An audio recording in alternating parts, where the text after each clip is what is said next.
Stand by arrival, pull one pole.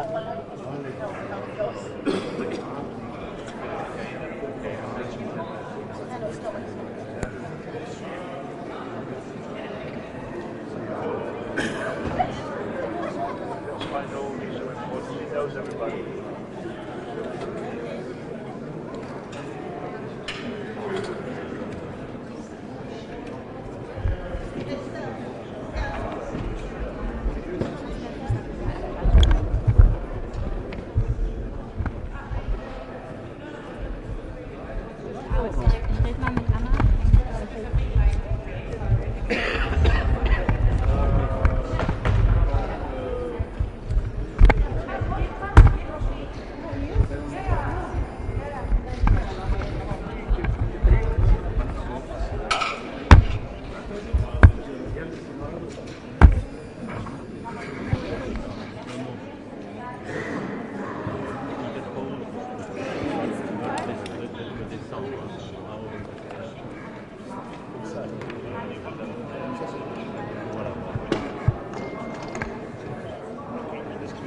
Fuente.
Stand by.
Glad to be here again.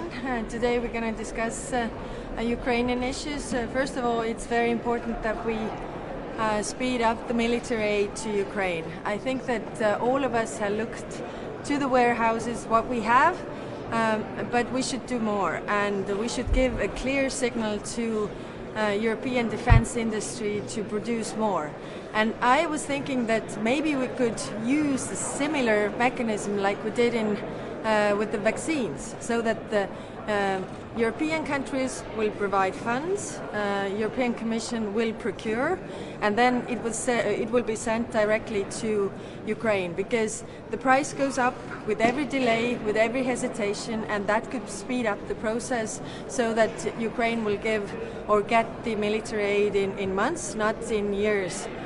Second, we have to definitely proceed with the International Tribunal for the aggression crimes, and I don't support the hybrid tribunal because it's a trick, it's a trap to leave Putin out of this responsibility, and I think it's a very wrong message, because he's the one who is responsible, he's the one who has decided to attack Ukraine, and clearly he has to be taken also accountable for this.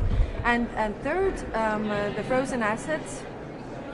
We need a European solution to proceed with the use of frozen assets, and we have been figuring out, as I'm a lawyer by profession, I've been trained to find solutions, so it could be done so that Russia has a claim to Europe because the assets are frozen, we have the assets. Russia is destroying Ukraine, so Ukraine has a claim towards Russia.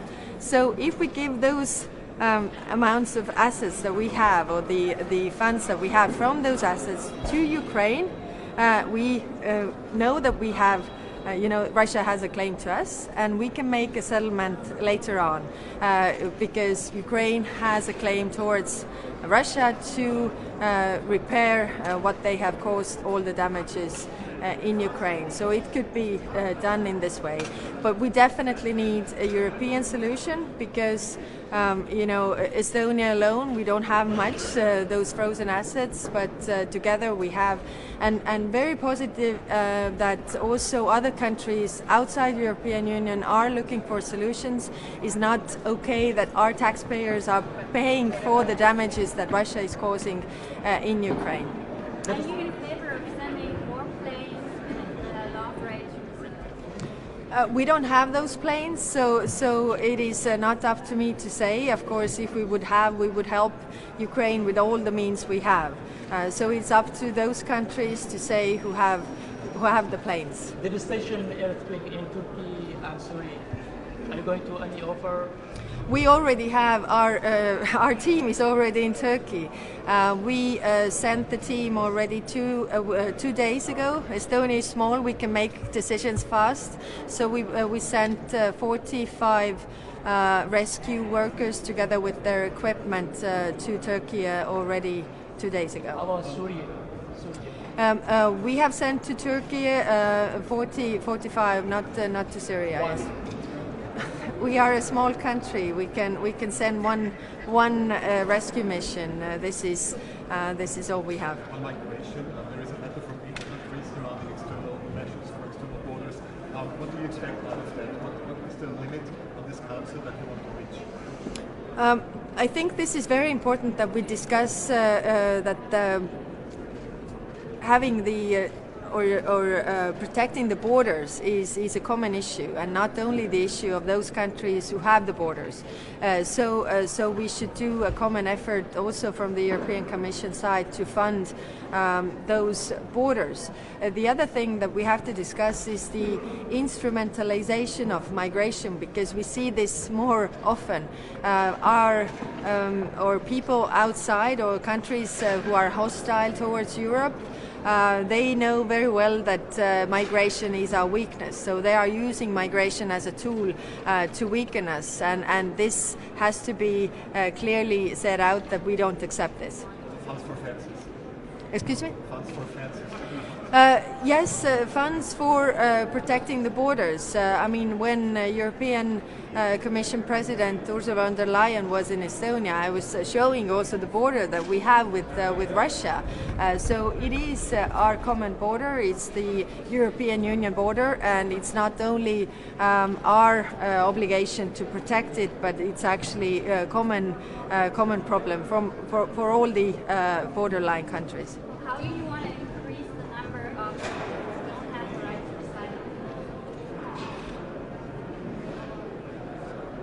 asylum? The question actually is about really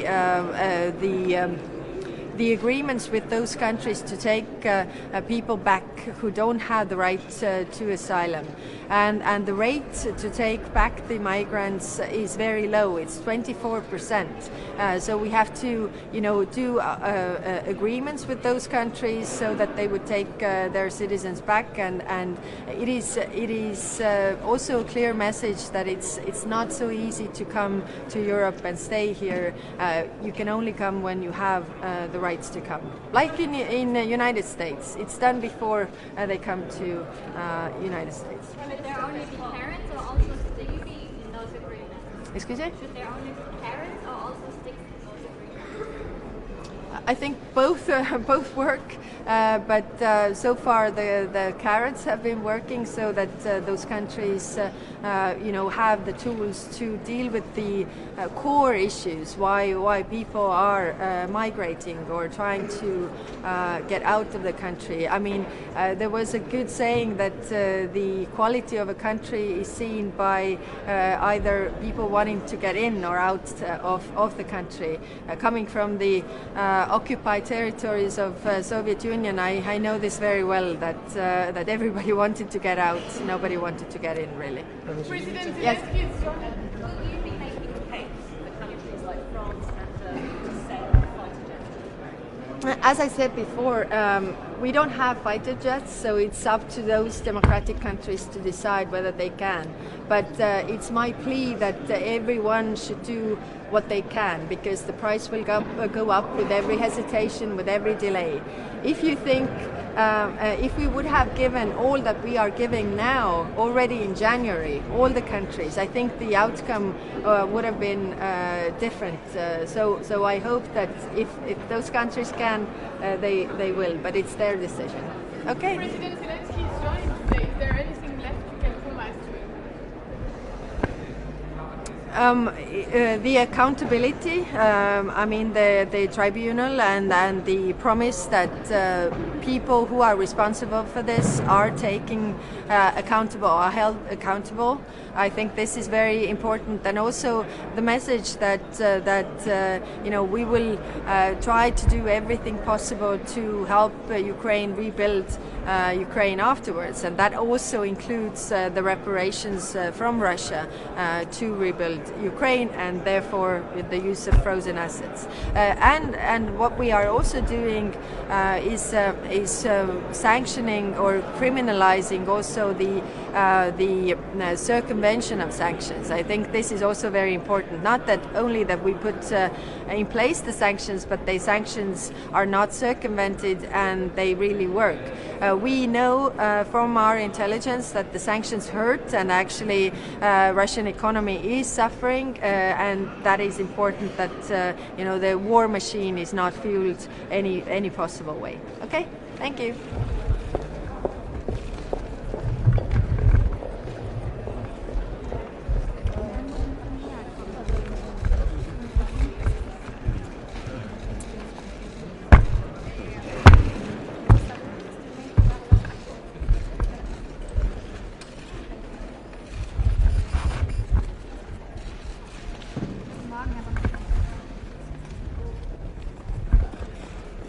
Einen schönen guten Morgen.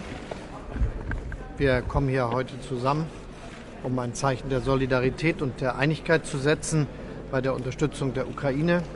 Eine ganz wichtige Sache, die uns jetzt seit dem Ausbruch des Krieges nun schon fast ein Jahr gelungen ist. Es ist deshalb sehr gut, dass wir mit dem ukrainischen Präsidenten diskutieren können und dieses Signal der Einigkeit, der Solidarität noch einmal aussenden können und zeigen können, dass wir unsere Unterstützung für die Ukraine bei der Verteidigung ihrer Unabhängigkeit und Integrität weiter fortsetzen werden, solange wie das notwendig ist. Deutschland wird dazu seinen Beitrag leisten. Wir sind unter den EU-Staaten mittlerweile das Land, das am allermeisten an Unterstützung gibt, finanziell, humanitär, aber eben auch ganz konkret am allermeisten Unterstützung leistet, wenn es um Waffenlieferungen geht. Das ist notwendig, damit die Ukraine sich verteidigen kann. Genauso wie es notwendig ist, dass auch das immer koordiniert, gemeinsam und nicht alleine geschieht. Ich bin sehr froh, dass das die Haltung ist, die wir hier in Europa auch heute wieder festhalten werden. Im Übrigen geht es um zentrale Fragen der europäischen Souveränität. Wir müssen die Probleme, vor denen wir stehen, lösen und die Herausforderungen bewältigen. Dazu zählt ganz besonders die Frage der Modernisierung unserer Volkswirtschaften, der Innovation, wie wir es schaffen, den menschengemachten Klimawandel aufzuhalten und unsere Industrie so umzubauen, dass sie erfolgreich ist, gute Arbeitsplätze schafft und gleichzeitig den Klimawandel aufhält. Und das gilt natürlich auch, wenn es um Modernisierungsfragen geht, die etwa mit der Digitalisierung verbunden sind. Insofern ist das ein zentrales Thema, über das wir heute diskutieren werden und wo wir auch einen Schulterschluss miteinander beschreiben werden über die Frage, wie wir unsere vorhandenen Möglichkeiten nutzen, gemeinsam zu agieren und wie wir gleichzeitig sicherstellen, dass Europa im internationalen Wettbewerb bestehen kann. Wir werden unsere amerikanischen Freunde bitten, dass sie bei den Maßnahmen, die sie treffen, nicht diskriminierend sind gegenüber den Staaten Europas. Und ich bin auch ganz zuversichtlich, dass uns das gelingt, auch weil wir hier in diesen Fragen Einigkeit und Geschlossenheit zeigen werden. Ebenfalls wichtig ist, dass wir bei der großen Herausforderung, die mit den Themen der Fluchtmigration verbunden sind, gemeinsame Perspektiven entwickeln. Ich halte das für möglich. Das ist jetzt die Zeit, in der nicht von Treffen zu Treffen, Konferenz zu Konferenz Beschlüsse gefasst werden, sondern wo wir am Ende gemeinsame Zielsetzungen definieren, die dann in diesem Jahr auch in praktische Politik übersetzt werden können. Ganz klar ist, eine wichtige gemeinsame Aktivität muss immer sein, dass wir zu Verständigung kommen zwischen der Europäischen Union und den Herkunftsstaaten vieler Flüchtlinge und dass wir erreichen, dass diejenigen, die sich nicht erfolgreich auf den Schutz, den Europa bietet, den Asylschutz zum Beispiel, berufen können, auch wieder in ihre Herkunftsländer zurückkehren. Das verbindet sich mit unserer Perspektive, dass wir ohnehin ja, was die Erwerbsmigration betrifft, eine gemeinsame das Interesse daran haben, dass diejenigen, die wir für unsere Arbeitsmärkte brauchen, auch hierher kommen. Und da kann eine gute Sache draus werden für die Länder, wo viele herkommen heute, die nach Europa streben, auf irregulärem Wege, und für die Länder Europas, die Fachkräfte benötigen. Die Zäune an der EU-Außengrenze gebaut werden mit EU. Ich glaube, es ist richtig, dass wir hier ganz gute gemeinsame Formulierungen gefunden haben. Die Kommission hat sich dazu ja auch geäußert. Herr Bundeskanzler, sehen Sie die Ukraine in Zukunft in der EU?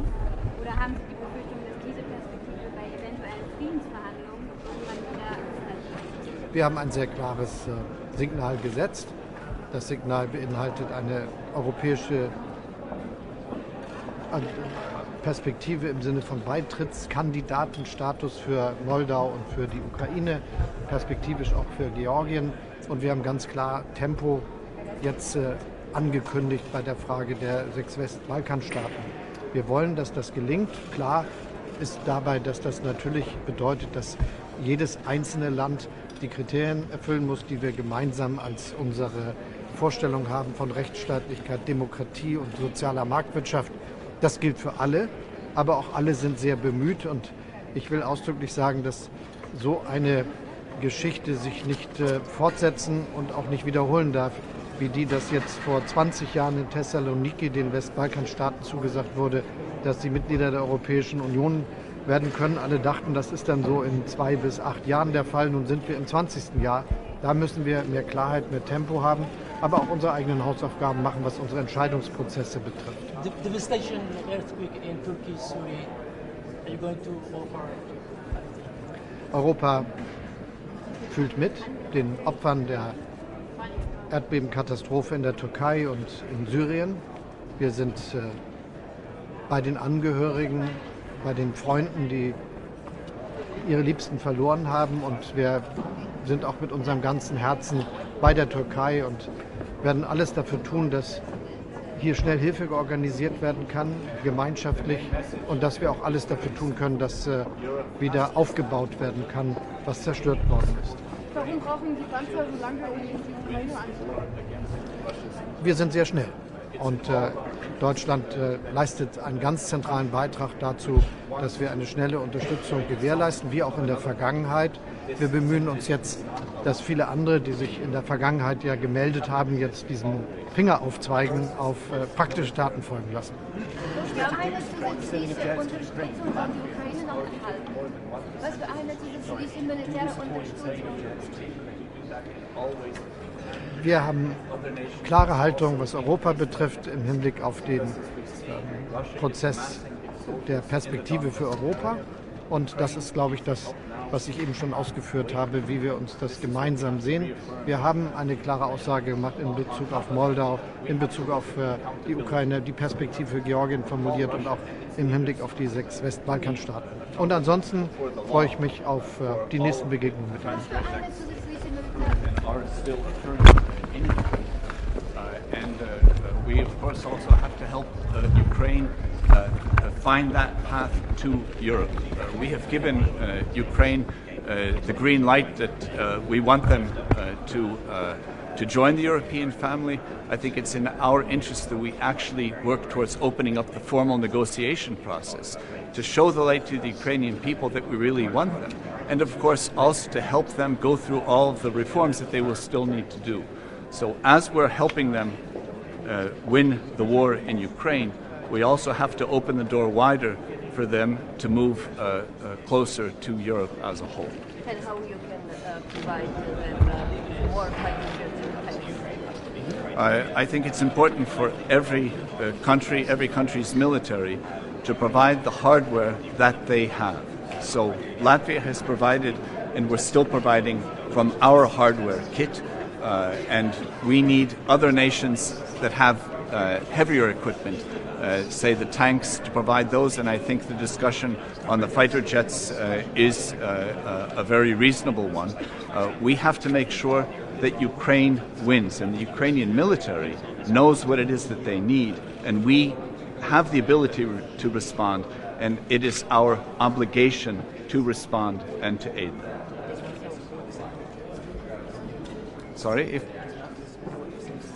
Latvia supports the sending of all and any equipment that Ukraine needs to win the war. So we have sent from our arsenal all that we have. We don't have the fighter jets or the tanks, but we've sent Stinger missiles, howitzers, helicopters, munitions, and others. And this is what we think every country should do, is to look at the arsenals of what they have and to open them up for Ukraine, because Ukraine needs these weapons to stop the aggression and win the war. And I have to repeat, it's in Europe's self-interest that Ukraine wins the war. It's in Europe's self-interest that Russia does not succeed. Because if Russia were to succeed in Ukraine, then that spells a very, very grim future for the rest of Europe as well.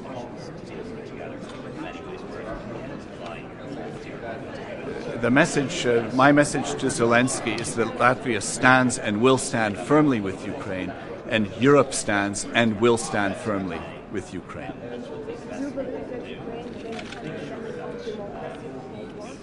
Sorry?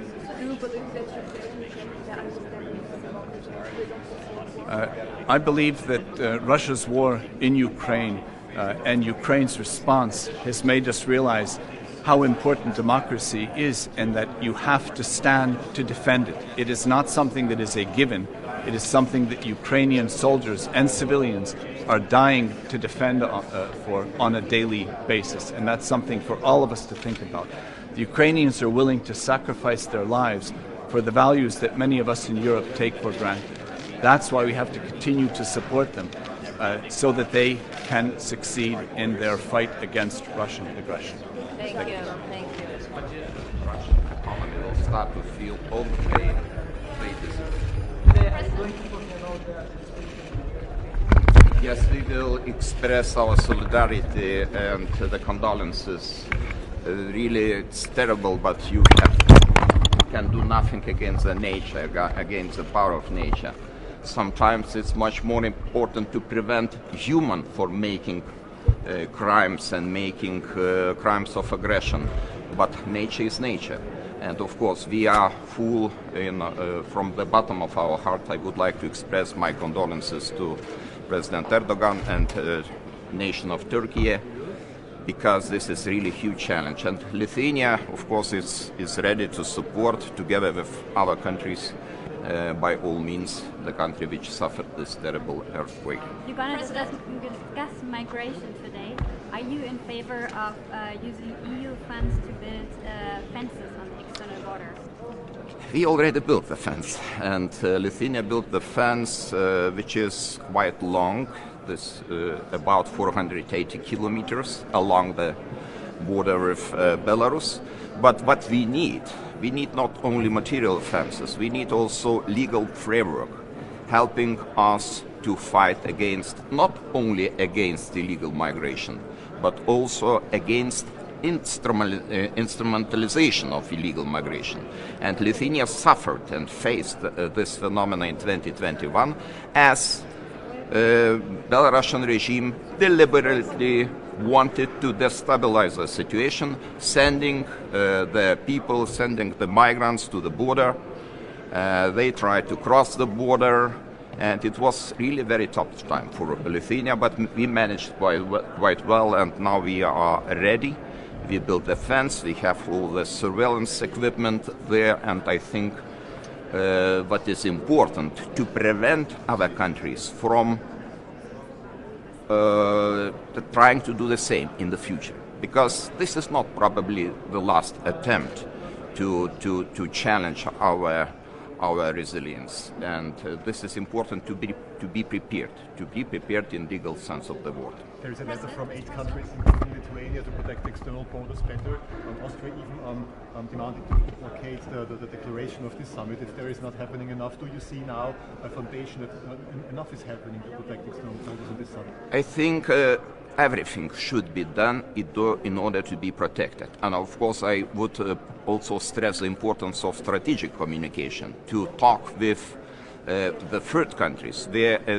There are a lot of fake news about the possibilities to cross the border, to go to European Union freely without any restrictions, and people just are irritated. and they are coming, and they see that the reality is totally different from the imaginations. So this is important to have also very bold policy on strategic communication. What will you say to the Western countries saying that there is no migration crisis right now? No migration crisis. Come to Lithuania and see.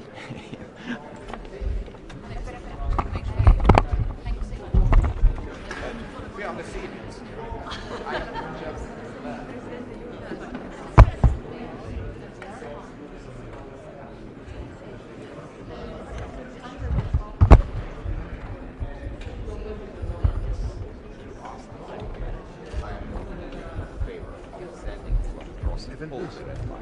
Because the time is very precious, and we lose the time, and the more we lose the time, the more casualties, the more suffering, the more people deaths we have in Ukraine. And of course, not talking about civil infrastructure and destroyed economy, social systems.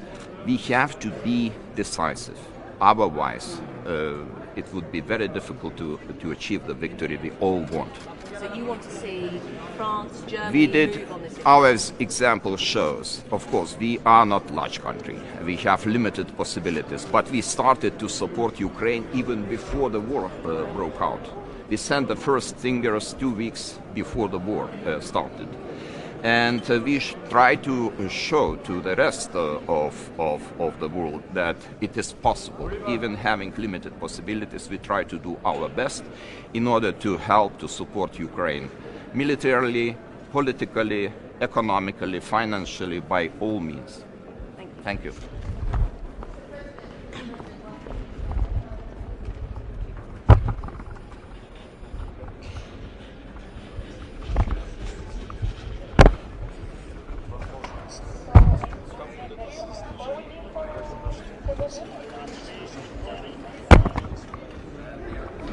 In being in the midst of the war, I think this is very important to notice that there is a political consensus in Ukraine to take all the measures which are needed, to pass all the laws which are needed, and they are doing very well. And I hope very much that they will be able to finalize this progress until October of this year. And European Commission's estimation and conclusion will be positive.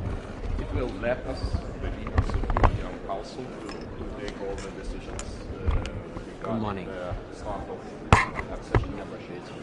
Today, the first thing I will do is to brief the leaders about the situation of the dialogue between Kosovo and Belgrade.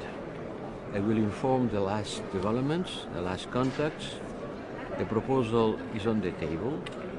I've been calling the two leaders to come back to Brussels soon, in a couple of weeks, in order to definitely push for this proposal. And I will ask the leaders for a strong support in order to avoid any kind of escalation, and ask them to work seriously on this proposal, which is the only way to try to solve a normalized relationship between Kosovo and Serbia. We have been going from crisis to crisis. Now it's time to de-escalate and to work constructively.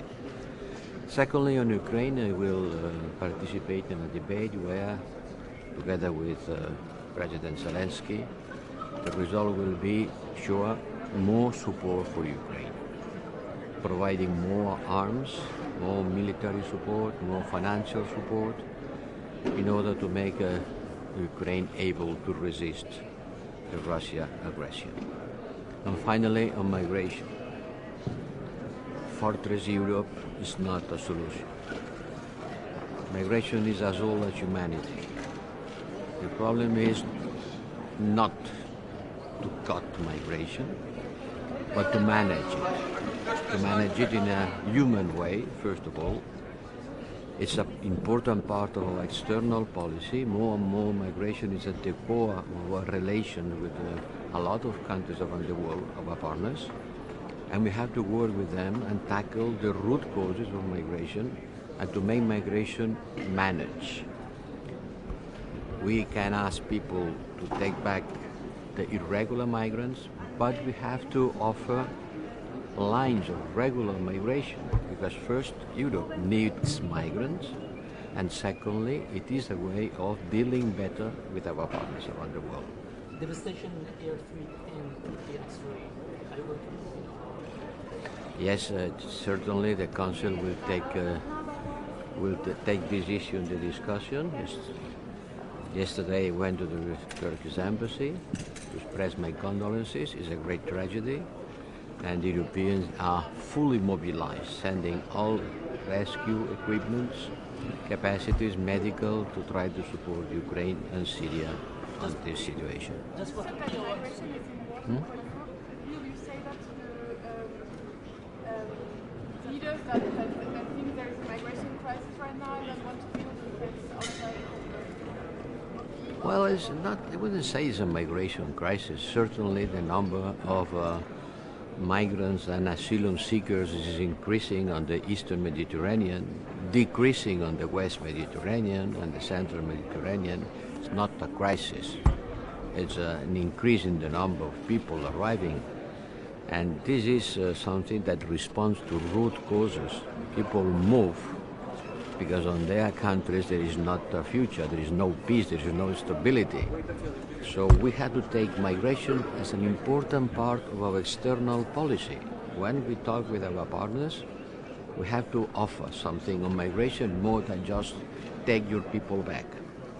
Take your people back, but offer them the possibility of open channels of regular migration. It's the best way of fighting against smuggling and avoiding people risking and losing their lives. Thank you.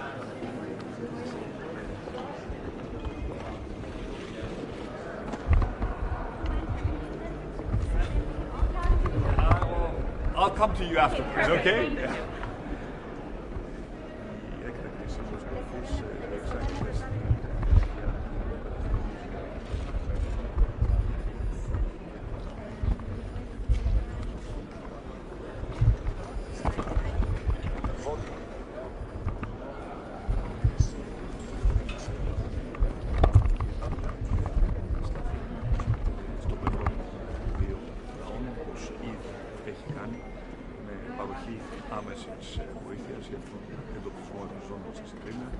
αλλά και με την παροχή σημαντικής ανθρωπιστικής βοήθειας.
approach on returning more of those people who don't have an asylum claim in the EU?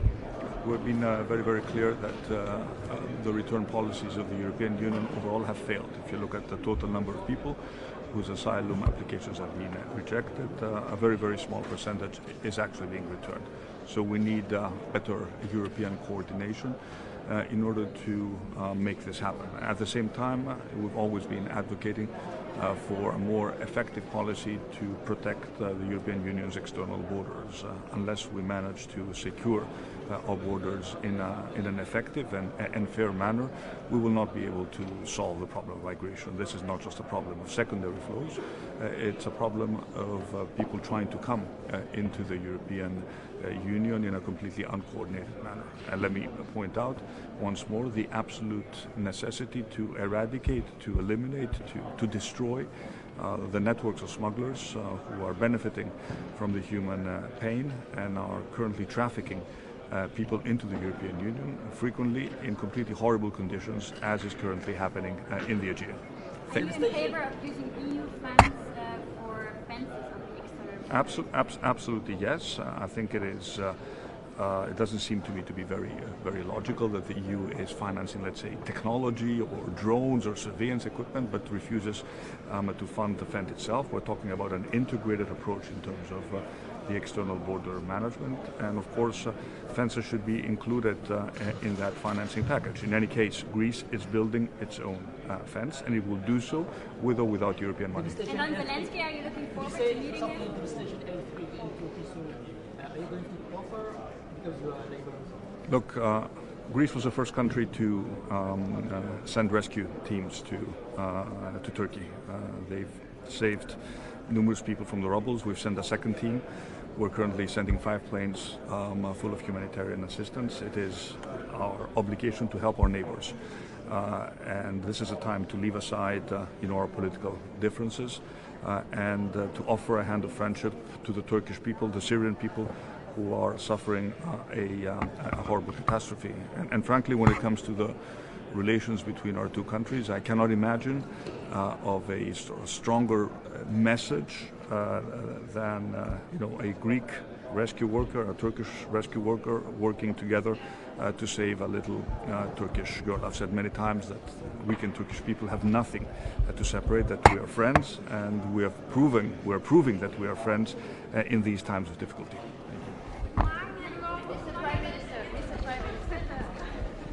Your main message to Ukraine. Wer will anfangen? German, English? French? Okay. Heute kommt Herr Zelensky. Was erwarten Sie von dem Besuch und was würden Sie sich wünschen, können Sie die EU vielleicht anbieten, um weiter zu unterstützen? Also das, was feststeht, ist, dass die Ukraine wirklich sehr viele Fortschritte gemacht hat, um näher an uns näher zu kommen. Aber die Kommission ist die uns mitteilt, ob die 7 Bedingungen auch erfüllt sind. Und ich warte da auf grünes Licht. Man soll nicht versprechen, was man auch nicht halten kann. Aber man kann auch nicht sagen, dass nichts passiert ist. Das heißt, die Ukrainer haben schon sehr, sehr viel gemacht. Also das muss man zugeben. Also nicht nur zugeben, aber auch kongratulieren. Wir haben jetzt keine Kampfjets als Rückflug, nehme ich an, aber wären Sie dafür, noch mehr jetzt auch Kampfflugzeuge und auch Raketen mit weiter Reichweite zu liefern? Ich bin als luxemburgischer Regierungschef da schlecht platziert, da ich selber auch keine Militär-Luftarmee habe. Ich glaube, es ist wichtig, dass wir einig sind und dass wir zusammen diese Schritte gehen. Das ist das, was wir auch, ich glaube, im Saal reden sollen. Bei der Migration sind Sie... Ja, also wie gesagt, eine Mauer hat noch nie eine Lösung gehabt. Ich glaube, es gibt irgendeine zwischen Mexiko und Amerika, die ist on sale, die hat ja auch nichts mitgebracht. Und was will das heißen? Eine Mauer heißt das, wir bauen dann eine Mauer zwischen der Türkei und Bulgarien und dann, wo geht es weiter? Dann ist ja nur dann diesen Teil, dann sagt man, nein, die Mauer muss weitergebaut werden. Und ich hatte gedacht, Europa wäre auch ein Fall einer Mauer, diese Hoffnung gewesen und nicht neue Mauern aufzubauen. Und last but not least, ich hätte lieber das Geld würde anders gebraucht, um auch Entwicklungshilfe und auch andere Programme zu machen. Wenn das alles heißt, jetzt Mauern bauen, dass wir eine Festung brauchen, weil das ist ja dann, eine Mauer ist ja nur ein Stück und dann muss alles gefestigt werden, das wäre ein schlechtes Scheitern. Ich habe schon vor ich glaube, 2 Jahren gesagt, es wäre eine Schande, wenn eine Mauer in Europa gebaut würde mit den europäischen Sternen drauf. Das wäre nicht das Europa, was ich mir vorstellen kann. Yes, in English, yes. What do you want to hear in English?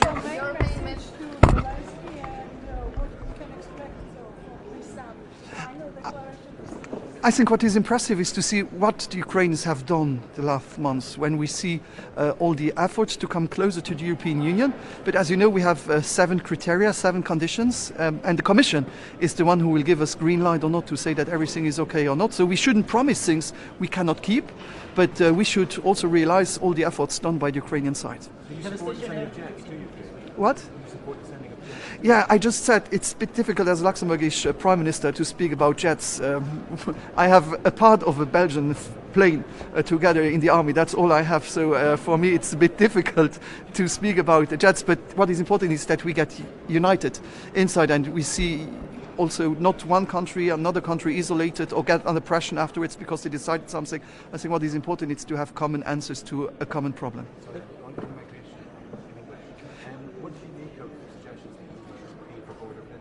So the fact is, I just said, the problem is if we think it's walls or fences, because now for the moment what is on the table is Bulgaria and Turkey, that's what I heard, but so this will not enough, so there will be again new fences or again new walls.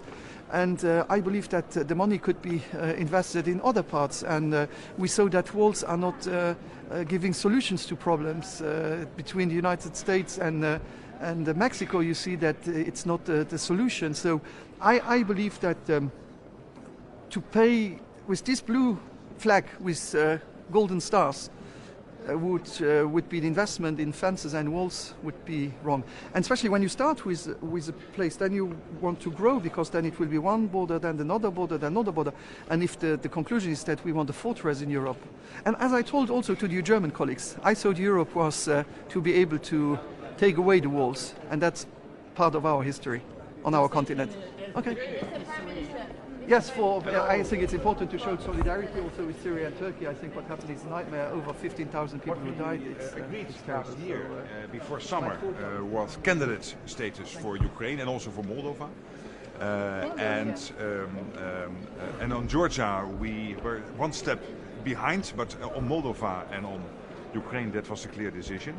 And now, of course, there is a path which has clear milestones. We know that Ukraine is doing a lot. The efforts are tremendous. At the end, it is always up to the Commission to assess where Ukraine is in terms on its path to membership. And of course, we will await that outcome of that assessment, which will be regularly done by the Commission. But I'm really impressed by what Ukraine is doing, and also the fact that they have this resilience and this clear will to take that next step. Yes, but you always say that there is no fast track for these 3 countries. Well, there is a systematic approach in the EU, a clear roadmap with clear milestones, which has been agreed years before, and Ukraine is now on that path. Again, we have consistently said that we rule nothing out as long as there is not an Article 5 situation between NATO and Russia. But also in the past, when we had debates about the Panzerhowitzers, about the Leo-2s, Leopards 2 tanks, and also on fighter jets, these debates take place in full secrecy, and only when they have been concluded, announcements will be made. Reason is that the allied parties need to discuss this in close circles, and you cannot do this out in the open.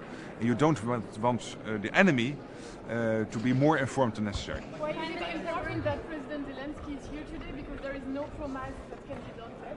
It's crucial that he is here because it is a highly symbolic moment that the president of Ukraine, under full-scale attack of Russia, fighting back in an exemplary way, and we are all constantly in awe of what he, his team, the Ukrainian people, the Ukrainian army, the military are doing against a huge country, Russia. We are trying to help him wherever we can.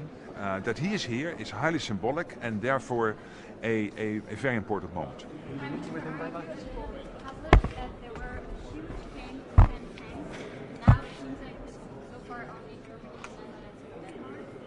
Well, these are the Leopards 1. On the Leo 2s, of course, there is a different coalition. The Netherlands has said, if necessary, we would like to be part of that coalition. But we do not own Leo 2s. We only lease them. We can buy them and send them to Ukraine. But that's something we are discussing with our partners. Could also be that it's better to use our Leo 2s, for example, in Lithuania or somewhere else. That's still being debated. But on the Leo 1s, of course, there was a huge announcement this week by Denmark, Germany and my country. On migration, Prime Minister, together with Austria, you demanded stronger measures, especially for the external borders. Do you see that this is enough from this declaration? Do you see a chance of the summit that I must say the draft conclusions are heading in the right direction. And I've always said that it is an added up sum of many measures you have to take. You cannot have one measure like in 2016, we closed a deal with Turkey and the issue was solved. This is not the case now. Here you need a whole list of smaller steps you have to take to get a grip on migration, to get that back under control.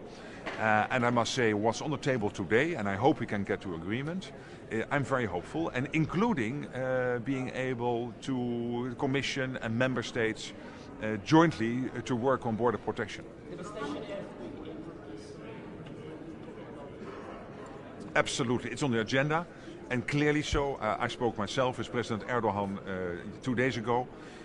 We are all, of course, extremely sad about what happened, and so many people who lost their lives in the earthquake. In my country, with a big Turkish community, with a big Syrian community, of course, we also feel for our own countrymen who have lost so many people, so many next of kin, friends and family in Turkey, in Syria, and so it has to be on the agenda today, and to coordinate even better wherever we can. In that way, you had the meeting with the Iraqi Prime Minister, Iraqi Prime Minister. Could you tell me something about that? Yes, it was a very good meeting. We have very close ties with the Kurdistan region in Iraq. Also had a meeting with the new president of Iraq, and we are working on so many issues: economy, migration, also, for example, the development of the agricultural sector. So yes, this was a very successful meeting amongst friends. We really have very close ties. Thank you.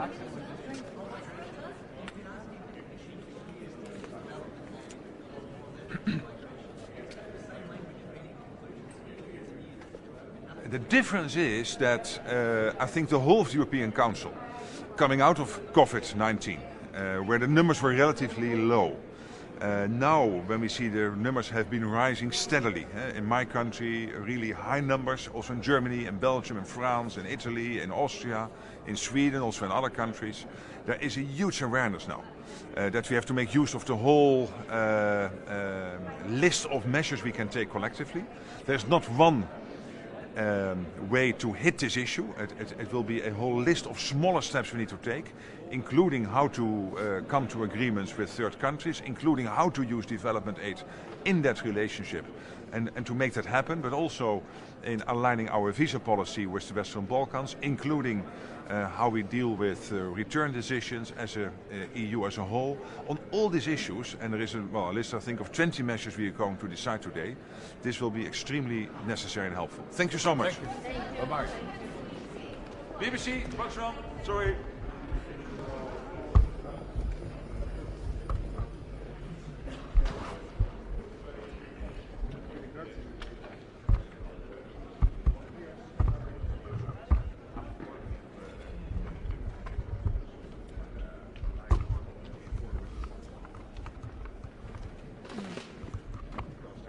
Sensitive issues to be discussed, the pros and cons. You have to make absolutely sure that you are not getting into an Article 5 direct confrontation between NATO and Russia.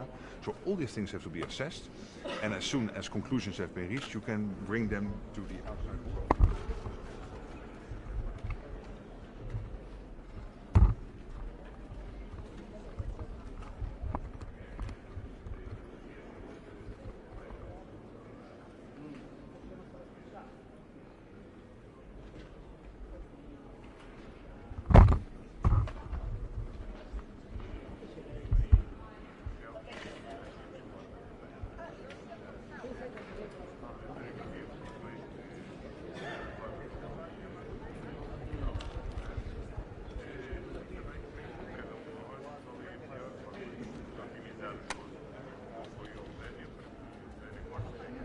Monsieur Top Maximo.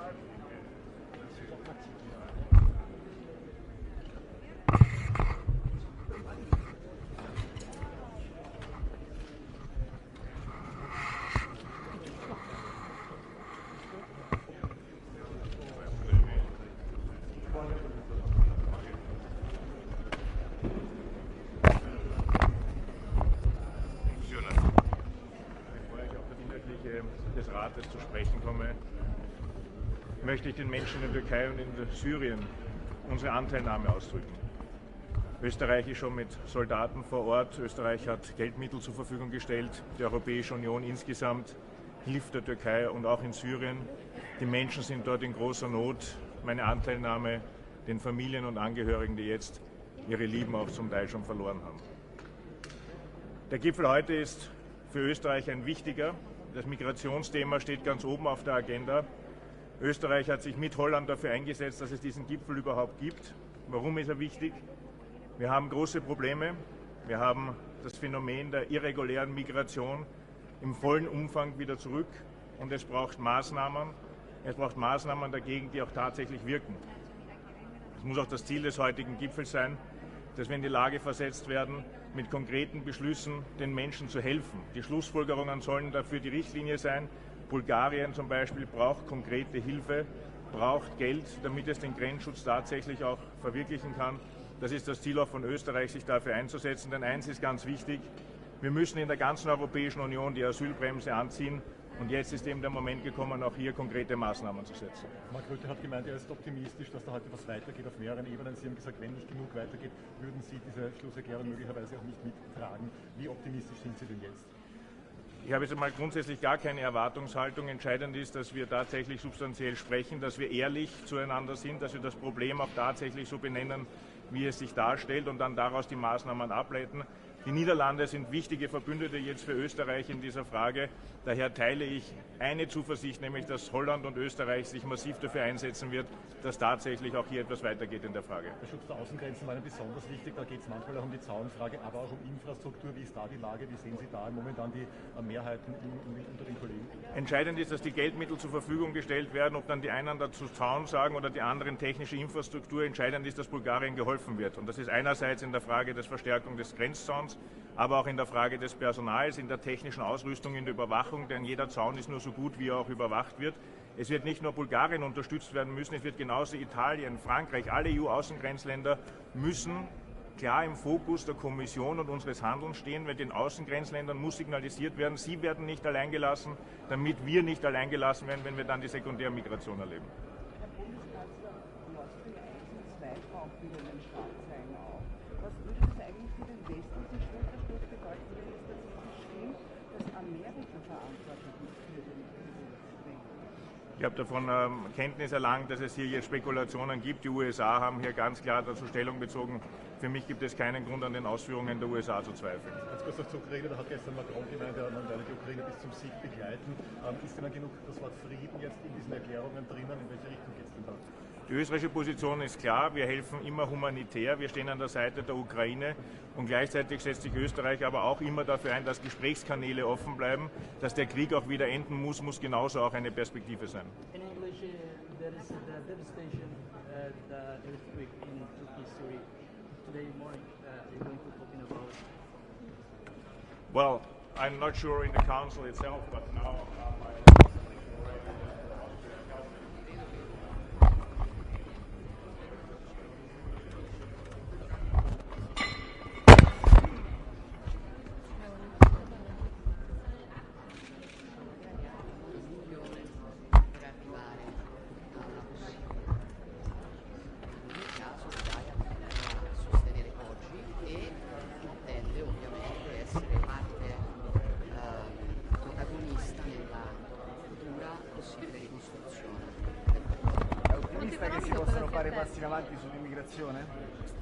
Guardi, mi pare che si siano già fatti dei passi in avanti, perché la bozza delle conclusioni, se guardiamo al passato sul tema della dimensione esterna, sul tema del fatto che la questione migratoria è una questione europea, sul tema della specificità del confine marittimo, che ovviamente ha bisogno di risposte diverse, è un enorme passo avanti rispetto al passato. Per chi segue queste dinamiche sa che insomma negli ultimi 5 o 6 anni immaginare che ci fosse una tale presa di coscienza su questa materia da parte del Consiglio Europeo era difficile, quindi insomma lo considero un ottimo punto di partenza, frutto di un importante lavoro italiano, non solo politico ma anche della nostra diplomazia, e quindi sono abbastanza ottimista. Presidente, su dossier economici cosa si attende l'Italia da questo Consiglio principalmente? Guardi, mi attendo che le legittime aspirazioni delle singole nazioni non vadano a scapito delle altre e che quindi si possa trovare un equilibrio. Da una parte noi abbiamo sicuramente un enorme bisogno di difendere la competitività del nostro sistema, ma non perché gli Stati Uniti hanno fatto l'IRA, no? l'Inflation Reduction Act, ma perché è un momento nel quale bisogna rimettere in discussione le scelte che si sono fatte, per esempio in tema di tornare a controllare le proprie catene di approvvigionamento fondamentali. Abbiamo un problema di competitività, bisogna aiutare il nostro sistema produttivo, bisogna farlo in maniera tale da non creare ovviamente disparità all'interno del mercato unico, e quindi per esempio noi continuiamo a ritenere che immaginare un fondo sovrano per sostenere le imprese, lavorare su una piena flessibilità dei fondi esistenti debbano essere questioni da discutere e da mettere sul piatto nel momento in cui alcuni che hanno uno spazio fiscale superiore ad altri chiedono allentamento delle norme sugli aiuti di Stato. La missione di Francia, Germania a Washington è stata inopportuna, Presidente? Guardi, francamente mi è sembrata più inopportuno l'invito a Zelensky di ieri, perché credo che la nostra forza in questa vicenda sia la comunità e la compattezza. E io capisco, voglio dire, le questioni politiche interne, no? Il fatto di privilegiare le proprie opinioni pubbliche interne, ma ci sono momenti nei quali privilegiare la propria opinione pubblica interna rischia di andare a discapito della causa, e questo mi pare che fosse uno di quei casi. Grazie, buon lavoro. Grazie.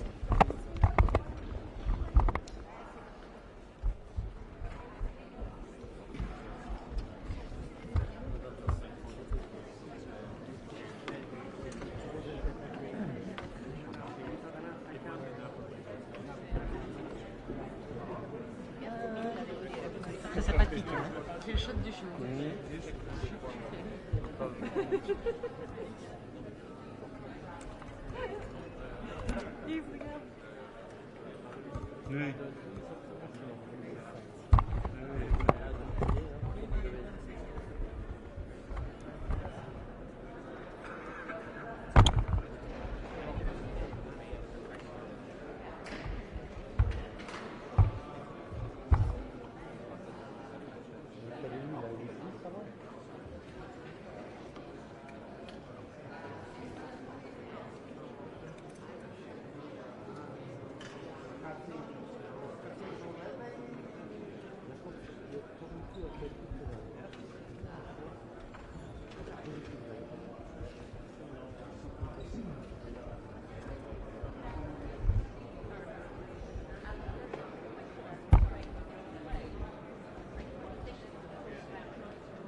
Die zijn er al.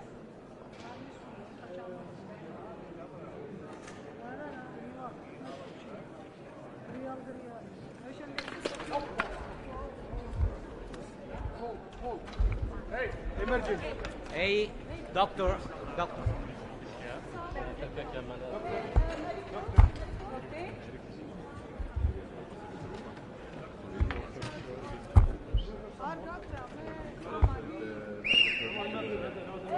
Hey, doctor. Doctor.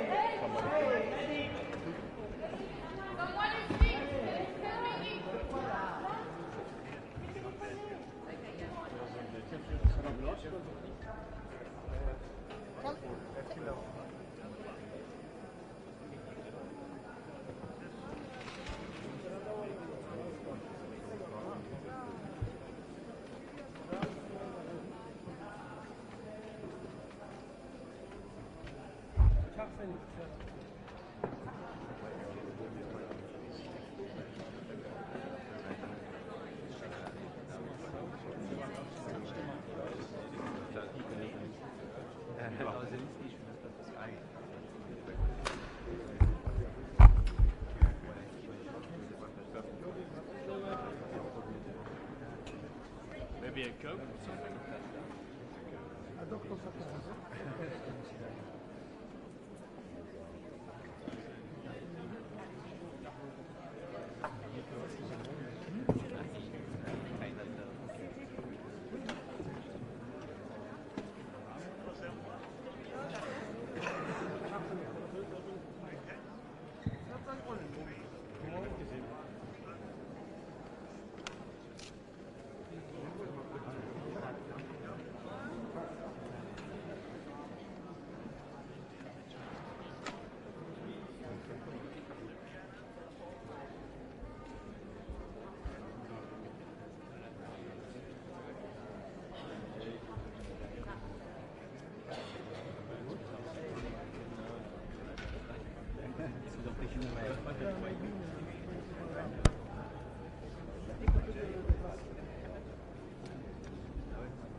Morning.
Today an extraordinary and an exceptional European summit with for the first time the participation in person of Vladimir Zelensky.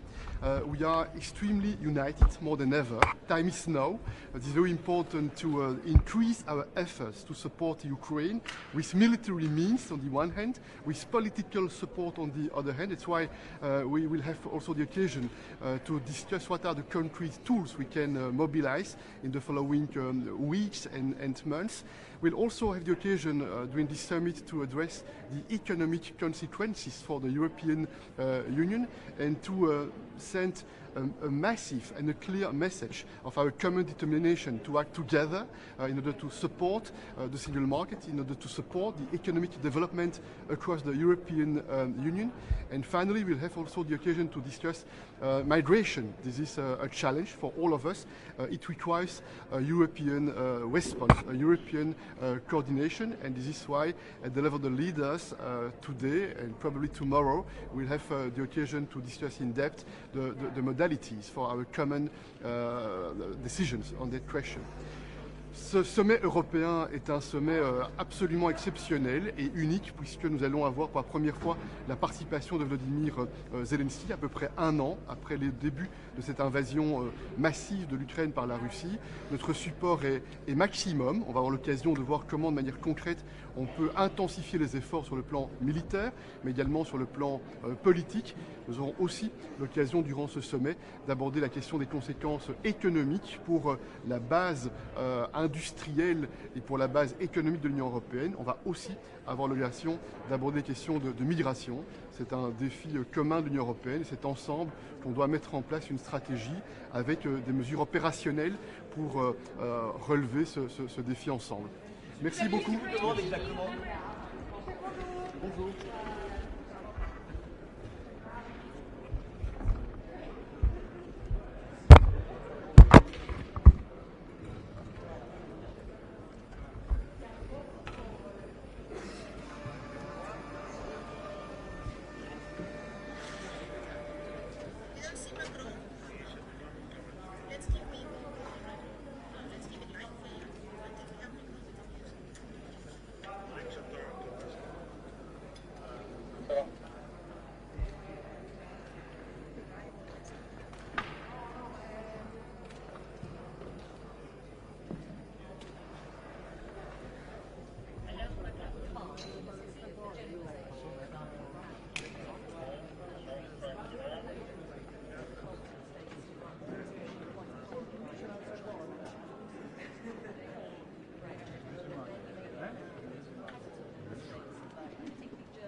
Bonjour Monsieur le Président. Bonjour Monsieur le Président. Là-bas on dit, mais je vous dis deux mots d'abord. Vous allez bien? Heureux de retrouver ici au Conseil européen pour ce sommet exceptionnel que nous avons décidé. D'abord le président Zelensky qui sera donc à nos côtés, ce qui nous permettra de réaffirmer le soutien qui est le nôtre à l'égard de l'Ukraine et du peuple ukrainien, comme nous l'avons fait hier soir avec Olaf Scholz dans ce dîner de travail et de fraternité avec le président Zelensky. Et pour moi, ce sommet a ensuite deux objectifs très clairs, au-delà de ce soutien réaffirmé de notre coordination. Premièrement, c'est notre réponse économique à la situation présente.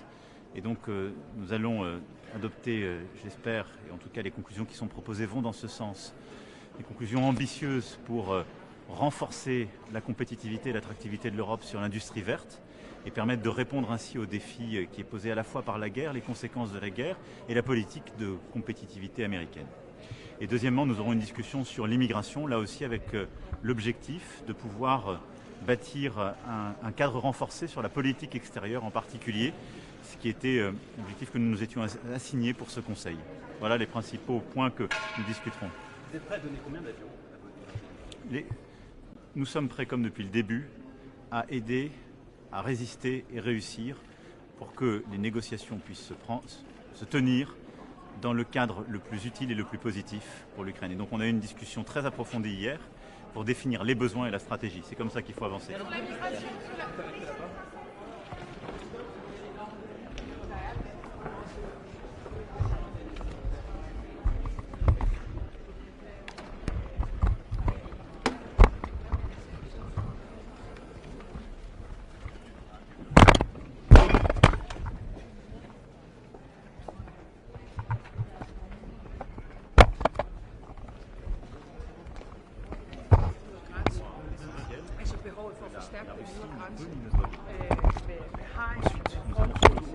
Ensemble discuter en profondeur de la manière dont l'Ukraine voulait résister et mener les opérations dans les prochains mois. Et c'est au fond à la lumière de cela qu'il nous faut continuer d'apporter le soutien militaire à l'Ukraine et aux Ukrainiens. Vous le savez, la France l'a fait depuis le début avec les canons César, avec beaucoup d'éléments d'artillerie, avec des blindés et avec récemment les chars légers que nous avons décidé de livrer. Et on voit qu'il y a un besoin capacitaire de court terme, c'est là-dessus qu'il faut se concentrer et que nous nous concentrons.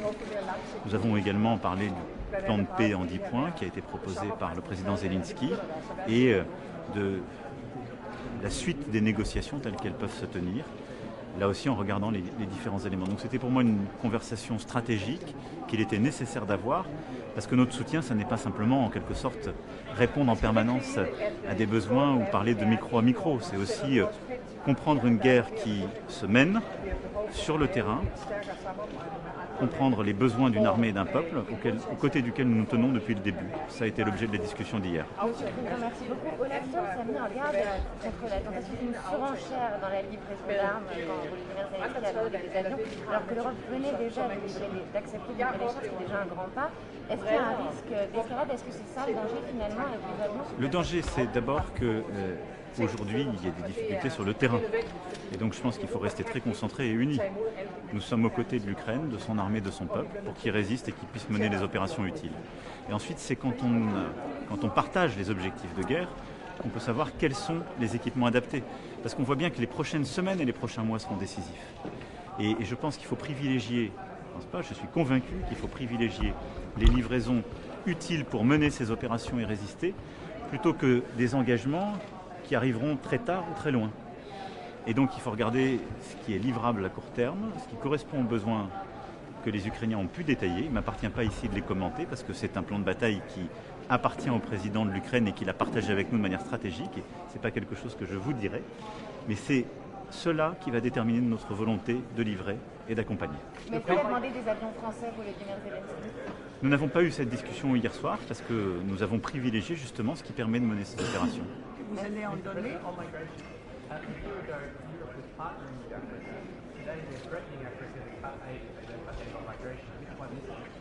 No, I think what we have to do is to make consistent our policy.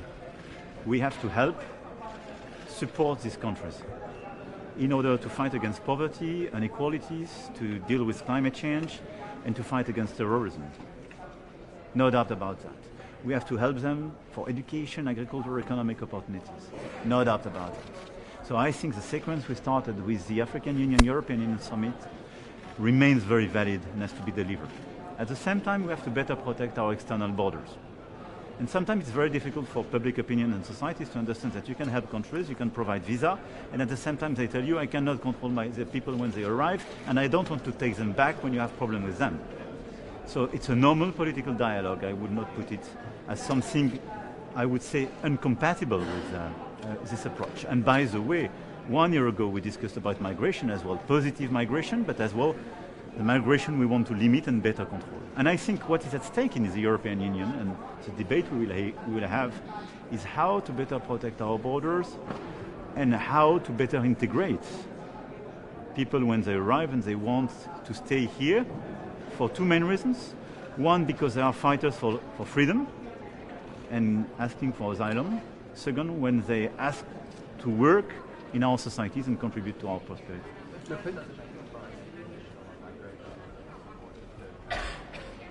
No, but we have this political dialogue. I would make it now as a broad dialogue. But I do believe that we have to improve our dialogue with the origin country. And I think it's much more efficient than trying to push back in third countries and having this type of approach.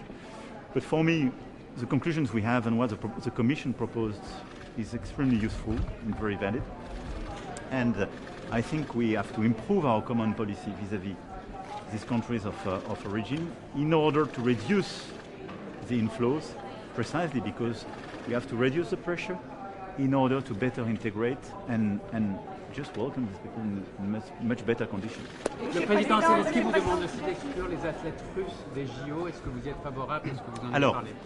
Nous en avons parlé. J'ai expliqué aussi comment les choses se tenaient. Il y a un comité international olympique qui a pris une position. Il est dans son rôle, c'est sa compétence. Et il le fait avec l'esprit sportif et l'esprit de l'olympisme. Les positions qui ont été prises le sont pour ce qui procède du mouvement olympique pour les prochains mois. Ça ne couvre pas la période des Jeux olympiques et des Jeux paralympiques qui se tiendront en France. C'est à l'été que nous aurons une clause de revoyure et que nous l'apprécierons en fonction des circonstances et en fonction de ce qui se tient sur le terrain. Mais en tant que président du pays hôte, quel est votre avis? Mais c'est ce que je vous dis, je vous le dirai au moment où il y a une clause de rendez-vous. Je ne vais pas vous répondre aujourd'hui à une question qui ne se pose pas. Vous ne l'excluez pas aujourd'hui? Non. Qu'est-ce que vous en pensez de la lettre qu'a initiée la première ministre danoise sur l'immigration avec cet autre pays? Je pense qu'elle fait partie des contributions et qu'il faut qu'il y ait un dialogue aujourd'hui extrêmement large. On sent toutes les tensions, c'est ce que j'ai évoqué avec votre collègue. Je pense qu'aujourd'hui, le texte que nous avons est bon.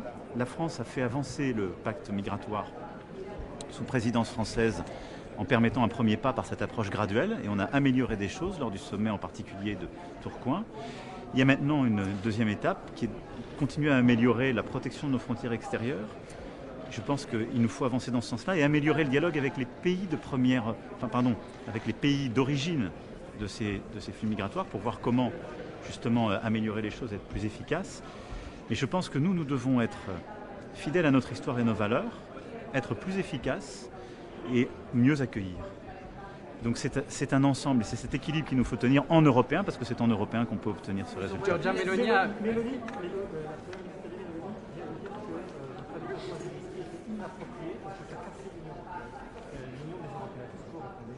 Je n'ai pas de commentaire à faire. Je pense que j'ai souhaité recevoir le président Zelensky avec le chancelier Scholz. Je pense que nous étions dans notre rôle. Je pense que l'Allemagne et la France, comme vous le savez, ont un rôle particulier depuis 8 ans sur cette question, puisque nous avons aussi ensemble justement porté ce processus. Je pense que c'est au président Zelensky aussi d'apprécier les formats qu'il choisit. Il y aura toute la matinée après l'expression au Parlement européen puis au Conseil des formats avec plusieurs pays ici même, par catégorie et par groupe. Et donc je pense que ce qui importe, c'est que nous soyons collectivement efficaces et que nous ayons une stratégie qui permette de retrouver une paix durable, c'est-à-dire une paix qui respecte l'Ukraine dans ses droits et ses frontières, une paix qui soit respectueuse de la justice compte tenu des crimes qui ont été commis et une paix qui permette de bâtir un cadre de sécurité durable pour notre Europe. C'est cet objectif, le seul que nous devons poursuivre. Qu'est-ce que vous avez promis pour M. Zelensky hier soir? Mais les choses, vous savez, depuis le premier jour, il sait notre engagement. Et donc je pense que je ne vois pas cette relation comme une espèce de commentaire ou de conférence de presse permanente où il y a des demandes et puis des réponses. Ça n'aurait aucun sens. C'est la guerre. Et donc nous avons partagé une vision stratégique de celle-ci pour que la Russie ne puisse jamais la gagner. Voilà.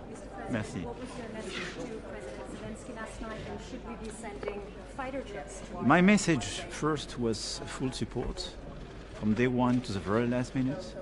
My second message was to reiterate the fact that Russia cannot and will not win this war.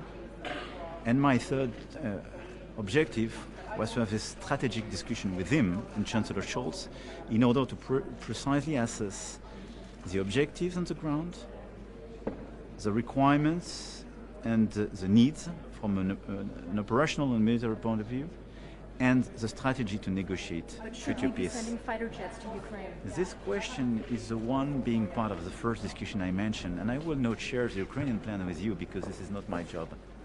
Merci beaucoup. Mes devoirs.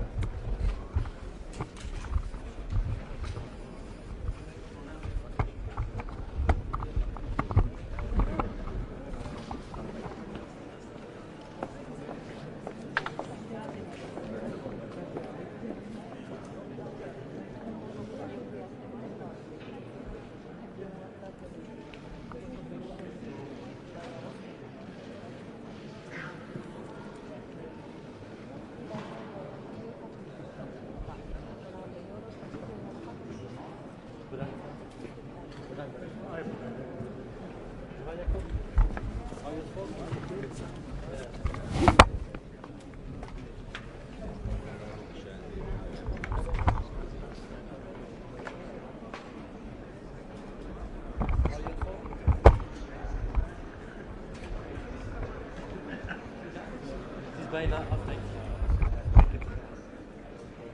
Maar ik weet niet wie we nog moeten maken.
changed my mind. You changed your mind. Yeah, I'm thinking a little bit on the day, but you're going to the second round. How are you? Kaya, how are you doing? Sean, so good to see you. You prepared a new film. She's complaining so quiet. You are fish. Glad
to see you. It's good to see you. It's good to have memories. Good to see you. Good to see you. Good to see you, as always. Yes, I was in December. In December, I think it was. Yes, December, I told you. It's good that you How are you? But it's good to see you.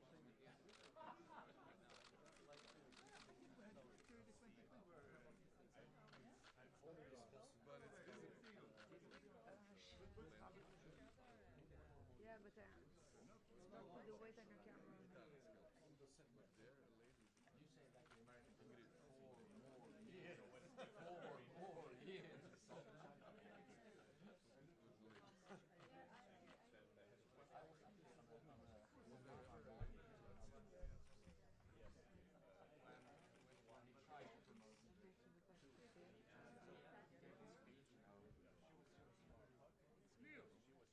she was the audience. After these 8 years.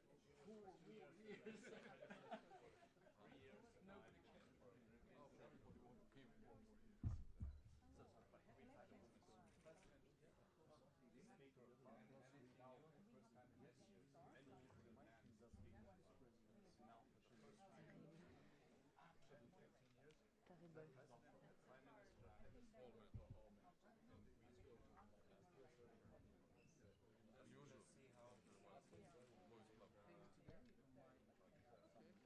It's more. It has been more popular at least one all the time. Also, we've had many women speakers. The last woman received by the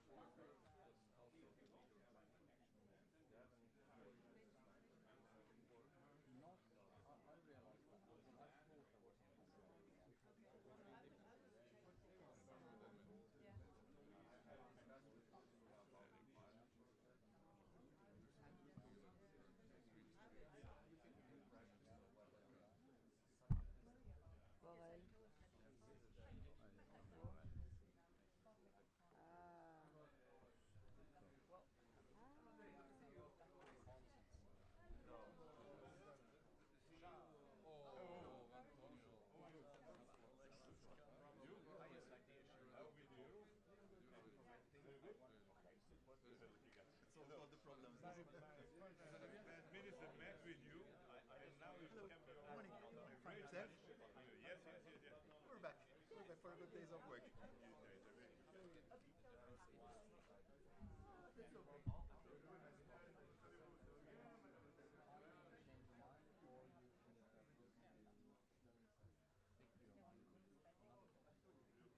Hello, John. Good morning. Good morning.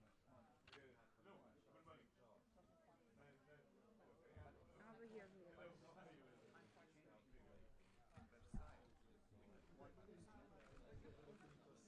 Our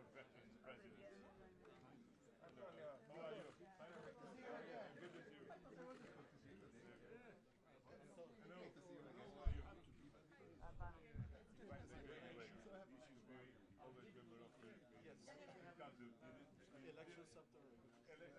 No bomb. No, The no. president always. Very smart. My friend. How are you doing? Good to see you. Well, Fine, yourself? fine. Very good. Very good. It's a daily thing for us. It's a daily thing. It's only when there's enough seat that we don't get this issue. But otherwise, it's a daily thing. I agree. I'm so sorry I couldn't. You have to get the political army this way. So it's mostly done by our armed forces. When it's Okay. Yes.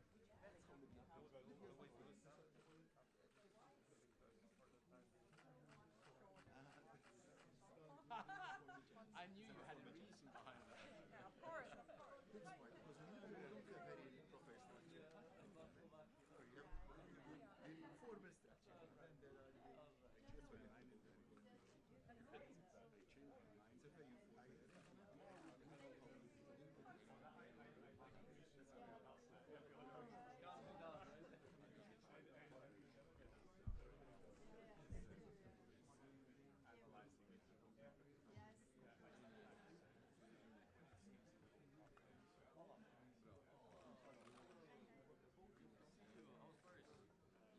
Freezing or good weather in Paris?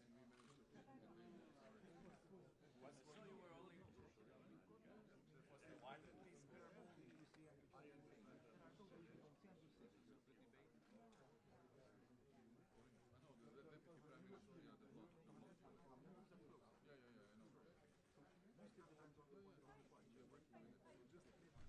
And then you play.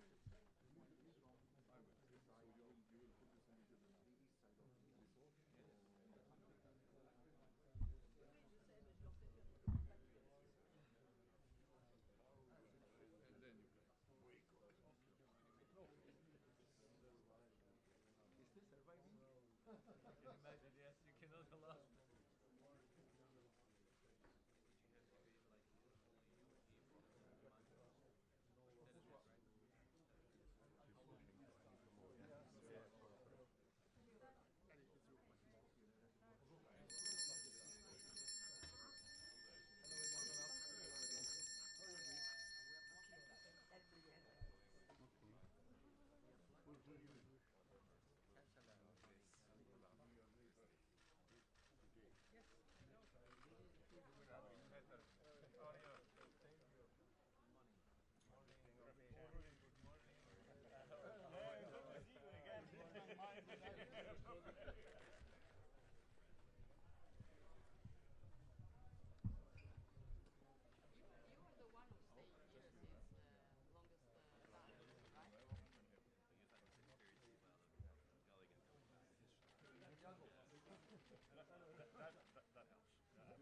Good to see you, my friend.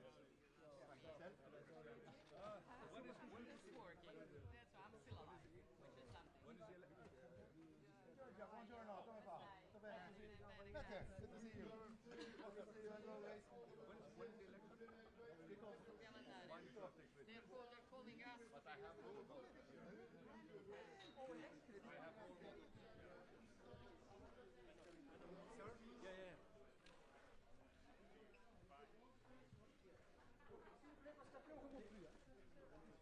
Sir? Yeah.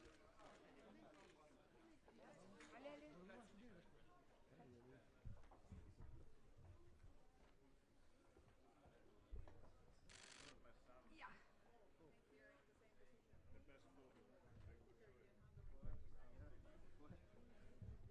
The best food. Ciao. Bravo Federica.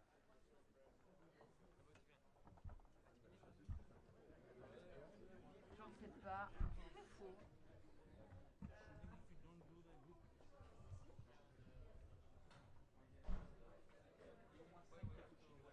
Ouais, on doit attendre pour rentrer après. C'est réservé pour quelqu'un